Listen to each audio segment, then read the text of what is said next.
Bientôt la retraite, simplifiez-vous la vie avec les services en ligne de l'assurance-retraite.fr. Du talent et du cœur avec Euroshop Tournée.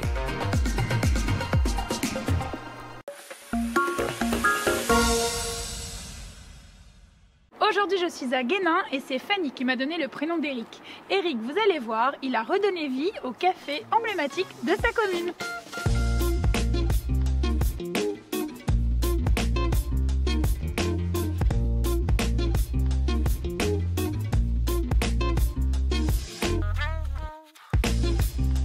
Alors Eric, on est où ici? On boit un petit verre, c'est sympa, mais tu peux m'en dire un peu plus? On est à la Musette. La Musette, c'est quoi? C'est le plus vieux café de Guénin qu'avait ouvert mon arrière-arrière-grand-père il y a 130 ans, quand il brassait de la bière.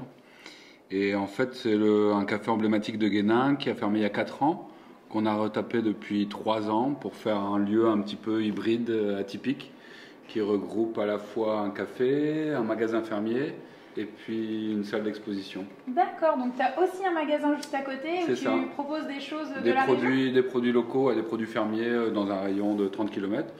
C'est un petit peu embryonnaire, ça fait que 3 mois qu'on est ouvert. Il faut un début à tout, avec un bon jus de pomme comme ça, on est obligé de le proposer. Bio, voilà. Et puis une bonne bière bio aussi qu'on trouve dans le magasin. Et ouais, l'idée c'est de retrouver un petit peu qui est derrière le produit qu'on consomme, parce qu'en consommant en grande surface, on perd un petit peu le lien avec le producteur, donc l'idée c'est de reconnecter un petit peu ça, exactement. Donc c'est sûr, il y a une histoire par rapport à ton arrière-grand-père, tu disais? Arrière-grand-père. Ouais. Et voilà, c'est pour ça aujourd'hui que tu as voulu reprendre? Tout est parti d'un projet photo que j'ai fait ici. En fait, le lieu, c'était un petit peu un vestige archéologique. Il n'avait pas évolué depuis 50 ans, un café de quartier à l'ancienne, un petit peu où le temps s'était figé. Et moi, en tant que photographe, ça m'intéressait de garder une trace de ce lieu avant qu'il disparaisse. Je savais que Françoise allait prendre sa retraite, qui avait été gérante pendant 25 ans avant. Et du coup, je suis venu la voir et lui proposer de faire des photos du lieu pour garder une trace. Génial. Voilà, en faisant ce bouquin photo, je suis tombé un petit peu amoureux du lieu, de sa lumière, de son histoire. Et je me suis dit que ce serait dommage qu'il y ait tout ce patrimoine humain qui disparaisse. Et du coup, en fait, l'idée, c'était de trouver un moyen de tourner ce lieu vers le futur, tout en respectant un petit peu son passé, son histoire. D'où le nom de la Musette, en fait. La Musette, c'est le sac en cuir du mineur dans lequel il mettait son briquet, son sandwich avant de descendre au fond. Ici, c'était le café des mineurs pendant un siècle.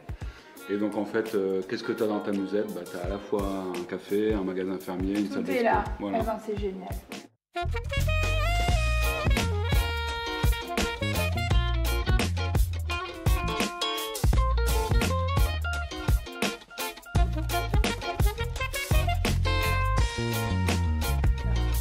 Expo photo, Eric, mais en plus on peut même regarder l'exposition dans un transat. C'est sympa ton arrière-café.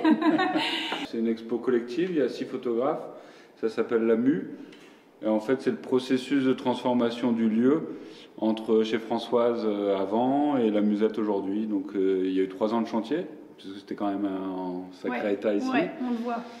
Et du coup, en fait, c'est une expo photo qui relate un petit peu toute la transformation. Par exemple, cette salle ici, on a remonté le sol d'1 mètre, on a remonté les murs d'1,50 m. Ouais, vous n'avez pas simplement retiré le beau papier peint qu'il y avait là. Pour le mettre sous cadre, il y a eu un petit peu plus de boulot. Il y a eu vraiment beaucoup de sueur pour réussir, en tout cas. Et donc, c'est pensé comme une salle d'expo photo, mais ça peut servir un petit peu à tout. D'où la création donc de cette association de la Musette. Que donc tu as créée en plus à côté. Voilà, c'est ça, en plus de la société et l'association. Et le but, c'est de promouvoir la photographie, les arts en général, d'animer le quartier, le village. Et puis après, c'est un petit peu plus ambitieux, mais de promouvoir la citoyenneté dans un esprit de tolérance, d'ouverture à l'autre et de responsabilité écologique. Non, c'est chouette, c'est beau tout ça. C'est joli, hein. Franchement, des jolis mots, j'aime beaucoup.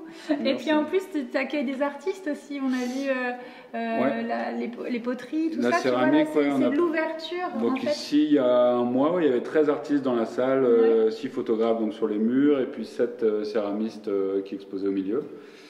Donc l'idée, c'est de faire vivre un petit peu le village. On fait des concours de belote, il y a une voyante qui est venue, on a organisé un concert. Dans 15 jours, il y a Tandem à Douai, l'anciennement l'hippodrome, qui vient faire une pièce de théâtre sur la liberté d'expression. Donc si on a envie de proposer quelque chose, voilà, pour échanger, Carrément. partager, on vient voir Eric, Exactement. on n'hésite pas. En tout cas, merci beaucoup Eric. Et puis si vous aussi, vous connaissez des gens formidables ou incroyables, n'hésitez pas à vous laisser un petit message sur la page Facebook de WEO et je me ferai un grand plaisir de venir à votre rencontre. Je vous dis à très bientôt sur WEO. Salut, salut!